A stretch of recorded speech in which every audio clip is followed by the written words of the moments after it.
So, the bright side. Come on, come on. There you go. I want to thank Dr. Sue last week. You guys enjoyed Dr. Sue being back in the house? She was wonderful. I felt like jumping up and getting a plaque and going out and doing some politicking. That was some serious. I love the way she did that the whole talk and didn't choose particularly a side until at least one point. At one point she really went right for it. But it was really a lovely principal talk. Thank you, Dr. Sue. That was awesome. I learned so much watching her do her thing, and she comes with it. So the bright side. Easter. It's quite a day, isn't it? I always the whole thing about Good Friday always kind of freaks me out though, a little bit. Because it wasn't a very good day for Jesus, was it? It did not go that well. Yeah. But that's part of the story. Did it not go that well, or did it? Because really it's about wholeness and unity and the expansion of our lives and where we actually get to go. And we look at that passion story, and we really break it down. All those stories that we get out of the Bible are really our story. It's the story of our own individual lives. They just happen to use these various characters to do it, and some of them had some pretty incredible experiences. And as we look at our own lives, we've had some pretty incredible experiences. And when we look at something like the Easter story, particularly with its Good Friday followed by the Easter 3 days later, we really want to say that something was good and something was bad. We want to live in this area of duality. But is there really duality? Or are they just absolutely complementary opposites? You know, one of the things that I love about when I was at Founders, I had this little ministry of the homeless guys. They were really drunks. But they'd hang out at the liquor store, and there was this stoop right next to the church where they could sit and drink and smoke and hang out, right? And my window to my office was right outside this, and I'm hearing dropping F-bombs and all this kind of stuff, and I'm trying to work, and normally language doesn't bother me. I don't care what people use. They're all, as I tell the kids at teen camp, God made all the words. I expect you to know when to use them properly. Okay? And so that's what I went out to tell them. God made all the words, but when I'm trying to work, I don't need MF this and F-bomb that and all that kind of stuff. And they're like, okay, Pastor Steve, I'm so sorry. And one of the other guy says, oh, he's a pastor? And the other gentleman said, yeah. And then he said, hey, Reverend Steve, drop that story about the Garden of Eden on us, And I was like, oh, okay, here you go. It's not original sin, it's original choice. When you're living in the Garden of Eden, everything is there. Everything is there. It's perfect. To have the human experience, you have to get kicked out of the Garden of Eden so you can have left and right, up and down, good and bad, the ideas of duality. But really, those opposites are complementary. The left and the right go together. Yeah, I got that right. Or for you, the left and the right. Stage stuff is always crazy. But they seem to be separated, but they're not. The sunrise and the sunset, the tide, the ebb and the flow, the waxing and the waning of the moon, all of these are really a unitive experience that's taking place. So when we think about the Easter story, we have to think about it from the long arc. Are we going to run a marathon or just do a sprint? If we're doing a sprint, we may look and say, some of that stuff's not that good. But when we go into the long arc, then we get to where life is all good. It's all good. So the passion story is one of those stories that really puts us in this apparent duality. But if we take it through the whole story, then we can see that this battle between good and evil is really a battle of good unfolding through the process, or good and negativity, however you want to put it. Dr. Holmes talks about this in somewhat. I've got this quote here. There is an ear that listens to everything we think and vibrates back to us the likeness of what we thought. Now that's a very powerful thought right there. It vibrates back to us the likeness of what we thought. So if we think something's bad, as Shakespeare said, thinking makes it so, right? If we think something's good, that's going to be the process for us. The universe is going to bring that back to us, and it doesn't show up any better than in this passion story. And so just a quick review. So you got this guy, Jesus. He's been an upstart. People are like going, some are following him, and some are going, hey man, what's up with this dude? He's really messing things up. So Judas comes along. He says, hey, I'll help you guys out. Give me some coins. I'll tip him. I'll let you know who he is. Judas does the betrayal. Peter comes along a little bit later. He denies that he even knows this guy. 3 roosters, right? Boom. I don't know him. Never seen him before. Then the priests show up. Put him on trial. But we can't do anything, so put him in front of the Romans. Let them put him on trial. And they go, I don't want to do anything. So Pilate washes his hands. But meanwhile, the mob says, crucify him, crucify him. And they let him go. They take him off. They put him into this thing. The Roman soldiers have a good time with him. They make this corn. Are you with me? I mean, you know the story, right?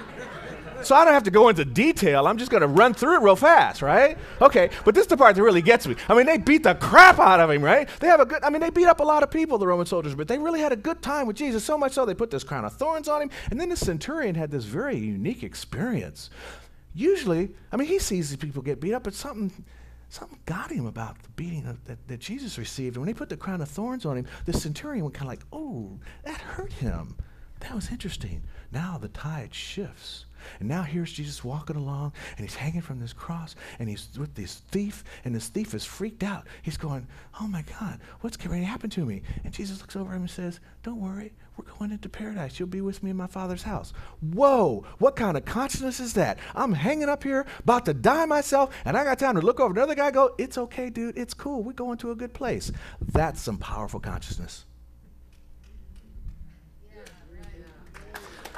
We can have that kind of consciousness. All right? Powerful, powerful. Then here's Mary Magdalene. Well, first, Mother Mary, who has to sit there and watch her son. But then here's Mary Magdalene, who decides, they decided they would try to dress his body, but they did it so quickly to get him into this tomb to observe the Sabbath, because the Sabbath was coming. So Mary decides with her girlfriends and partners, they're going to go back and clean Jesus up really nice. And they go back and boom, the rock has been rolled away, and he's not there, and his clothes are just neatly folded up. It must have been me in there, because I would do that. I would fold them up. I wouldn't just leave them in a clump. They got to be folded up.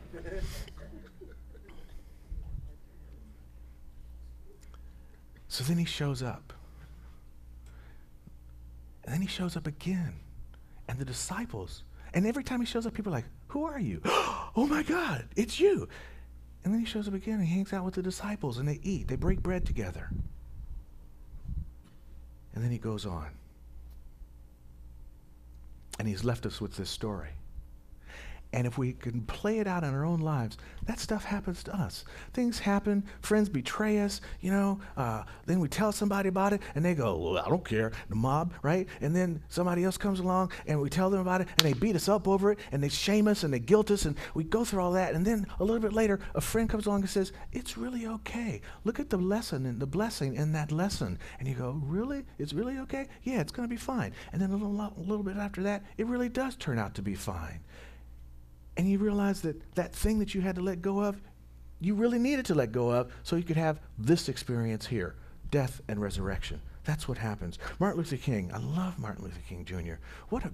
This book, Strength to Love, pick that up. It's a lot of his sermons. It's absolutely awesome. And in it he says, Good Friday must give way to the triumphant music of Easter. Good Friday must give way to the triumphant music of Easter. Whatever experience in your life that appears to be a negative experience, that seems to be evil, it's the Good Friday that's happening in your life. It's the seed of a great thing experience coming forth. And yeah, it feels terrible along the way. It is not a good feeling to go through the Good Friday experience. But if you know that the triumphant music of Easter, if you know that your resurrection is coming on the other side of that, you can move through it. You can love yourself through this. Because see, negative experiences, good, if you fear that negative experience, you block your good from unfolding in your life.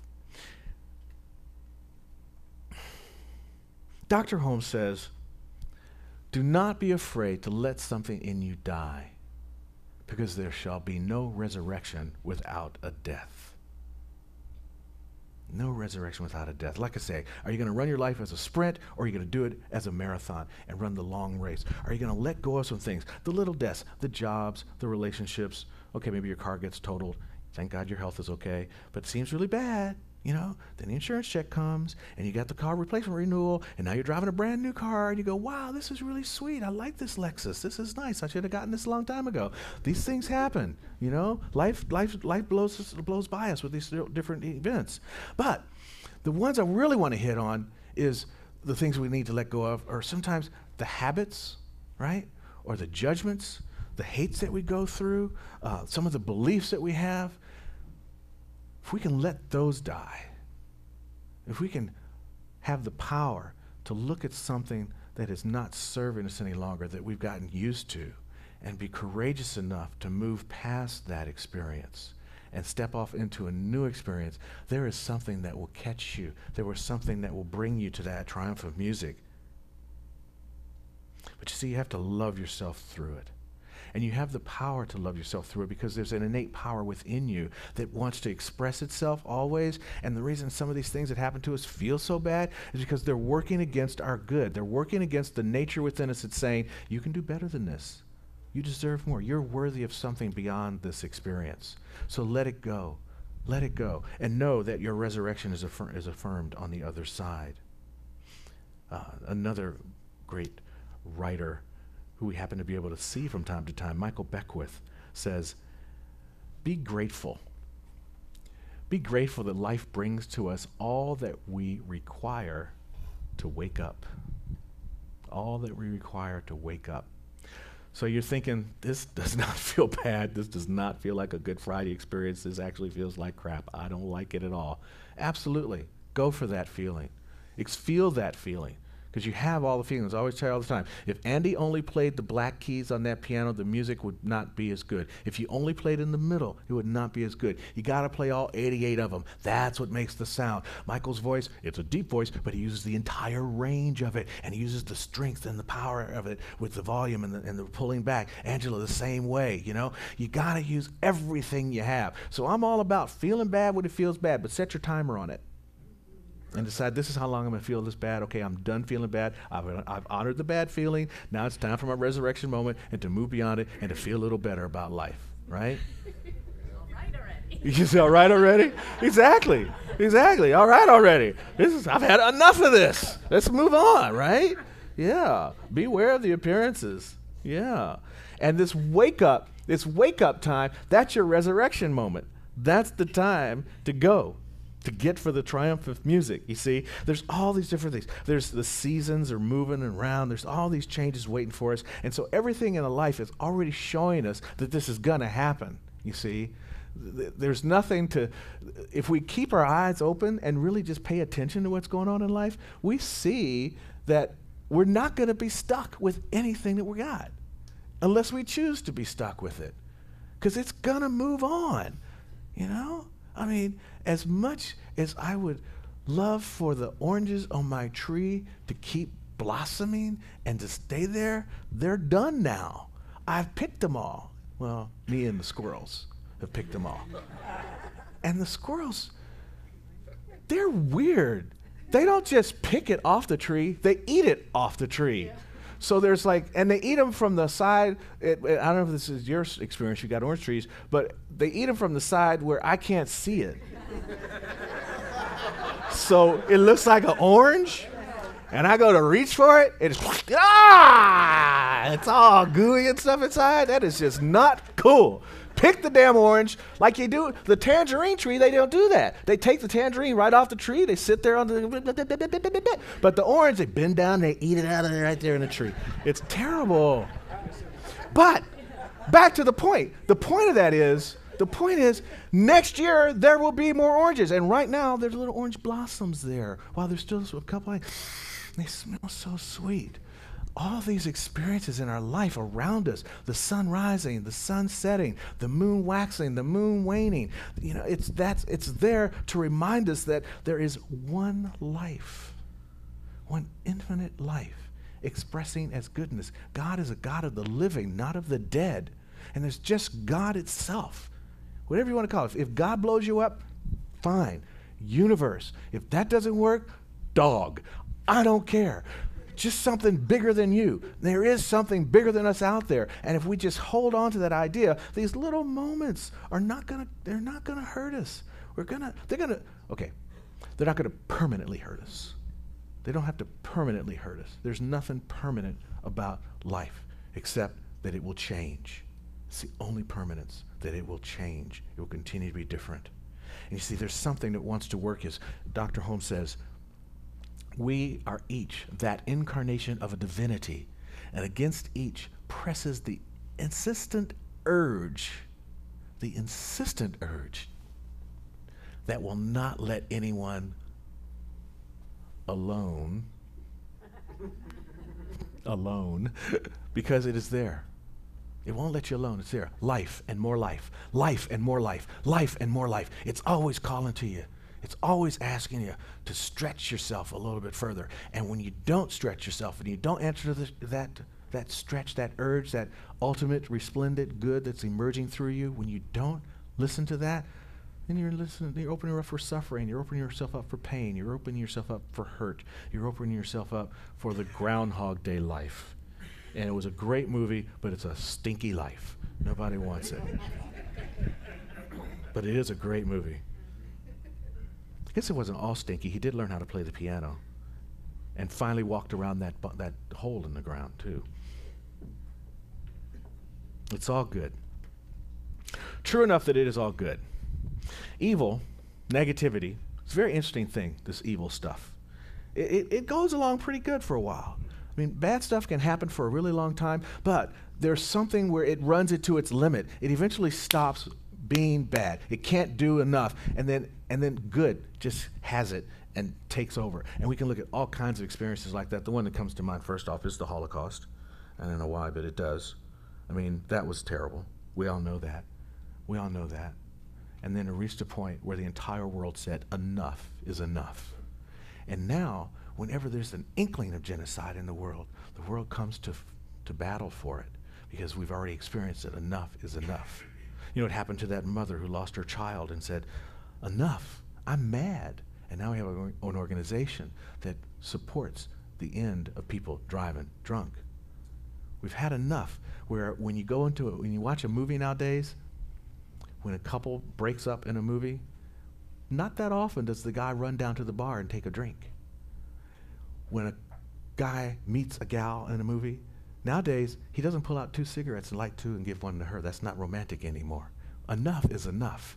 Evil things will stop after a while. We used to put stuff in the ground and think it was a great idea, and now we've poisoned so much of our aquifers that we realize we can't stop. We can't keep putting stuff in the ground. So the bad things that we do will go for a while, but they will hit a limit. And the same thing happens with your life. The evil things, the bad things that happen in your life, they'll go along for a while, but they will hit a limit. And where do you want that limit to be? Do you want to choose where the limit is, or do you want the limit to choose you? And if the limit chooses you, I guarantee you it's going to be a cosmic 2x4, not a piece of balsa wood. If you choose it, it's a piece of balsa wood. If you wait for the universe to choose it, kabang!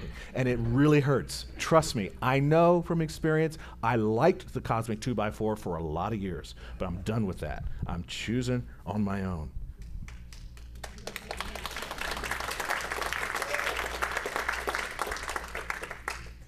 Now that I've said all that and say how good life is, let me tell you this thing that Dr. King laid on me that I had to sit with for a minute. All progress is precarious, and here's why. The solution of one problem brings us face to face with another problem. As we continue to move through the goodness of life, right? Well, that's done. Bang! What's this? It just keeps coming. Welcome to life. But the beautiful thing about it is we continue to have our Easter moments. We continue to have our resurrection moments. So yeah, there's going to be more problems. So what? What else have you got to do? You're alive, right?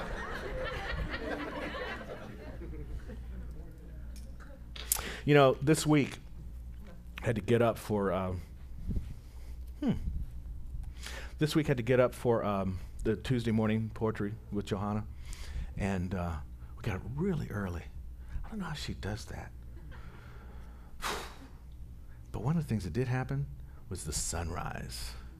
God, it was so beautiful to watch the sunrise and see that big bright light come into the universe, right? Into my universe, into our universe, right?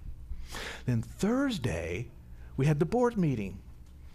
And now going to the poetry thing, that's such a meditation, yay, all right? And the board meeting, good stuff. But I'll get real here. One problem leads to another problem. We had some news that wasn't so great. They're trying to raise our rent. We're working on it. Don't freak out yet. We got this covered. But the point of the story is, I left the board meeting, true enough, not feeling all that great. Taking on some personal responsibility about that. Spiritual leader, we got the rent, we got to make the money, we're not making as much as we need to. How are we going to do this? Well, problems, right? And I'm coming off the 118, and I'm going up the crest there, and there's this moon just as big and orange and just lovely. And I was like, oh, look at that beautiful light right there. So different, so much softer. It was so much softer. And what was neat about it is it softened my mood. It took away my fear. It took away those pains. It took away that personal sense of responsibility, because it's all our responsibility. But we'll get to that another time. But the point was that, you know, isn't it cool that God has two lights? You know, that the light of the divine gave us two lights, gave us this beautiful bright sunlight. We got to put the SPF on so you don't burn up. And yes, I put it on too, because I do burn. Right? And then you've got that beautiful, soft moonlight. The one that can reach out to you in those moments of despair. The one that can make you write a love song, you know? We got these two lights. So we're always protected. We're always able to go to the bright side, whether it's the day side or the night side. Here, Dr. King had that same experience. He and Coretta were down in the southern tip of India, and he was watching the sunset. And as he's watching the sunset, this beautiful sunset he describes, just as it goes down over the horizon, Coretta taps him on the shoulder and says, "Look at that!" And he turns that way, and there was the moon rising at the same time, right there where the Indian Ocean meets the Arabian Sea on the southern tip of India. And they had this moment that I had this week in 2 different days, but they had it at one moment where here was this bright sun setting, and here was this moon rising. The two lights of God that can let us move into our resurrection moment. Let us look at the bright side of life and move beyond whatever pain or frustration is in our experience. I want to share more of what he wrote, because it really touched me. And I mean, if I could have one sermon like Dr. King, I would be pleased as punch. Oh, you are too sweet. I don't have any money, but thank you for that. Here he says, this would be an unbearable world were God to have only a single light. But we may be consoled that God has two lights, a light to guide us in the brightness of the day when hopes are fulfilled and circumstances are favorable, and a light to guide us in the darkness of the midnight when we are thwarted and the slumbering giants of gloom and hopelessness rise up in our souls. Then he goes to the Bible. The testimony of the psalmist is that we need never walk in darkness. Whither shall I go from thy spirit? Whither shall I flee from thy presence? If I ascend up into heaven, thou art there. If I make my bed in hell, behold, thou art there. If I take the wings of the morning and dwell in the uttermost parts of the sea, even there shall thy hand lead me, and thy right hand shall hold me. If I say, surely the darkness shall cover me, even the night shall be light about me. Yea, the darkness hideth not from thee, but the night shineth as the day. The darkness and the light are both alike to thee. We have that guarantee because we are in this thing called life. And because of that, no matter what, we can always go to the bright side. Thank you.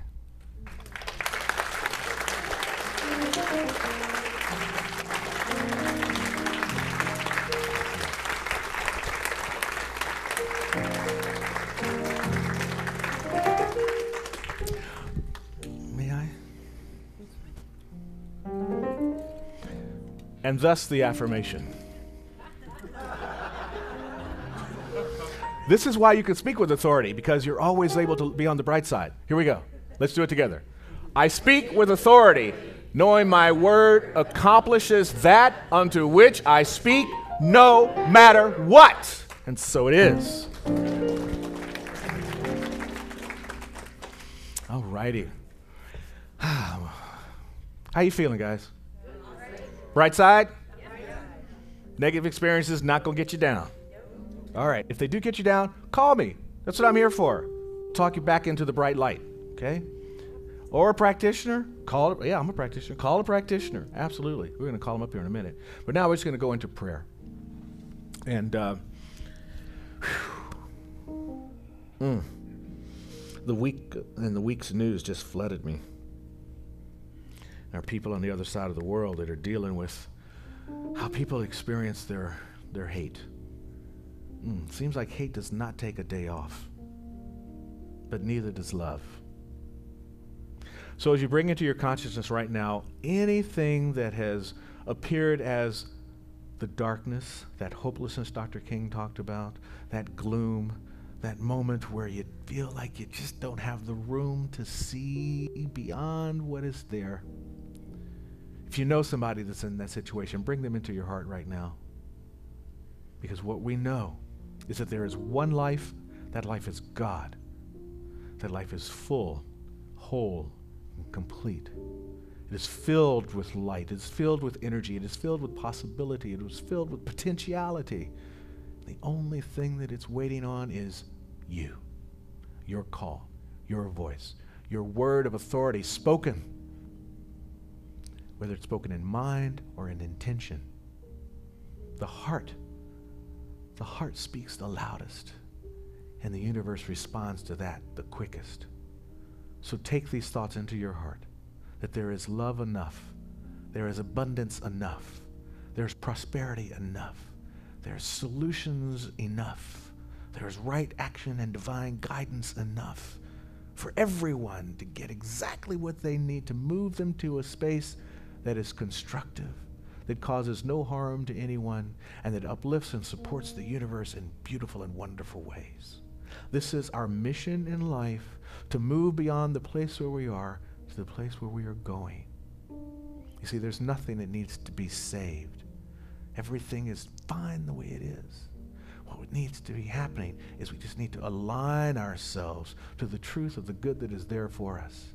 And as we align ourselves to it and speak our word for it, we step into it, and it becomes our experience. That is the process. This is the method. Now we hold the consciousness. Take a deep breath. Feel the possibilities.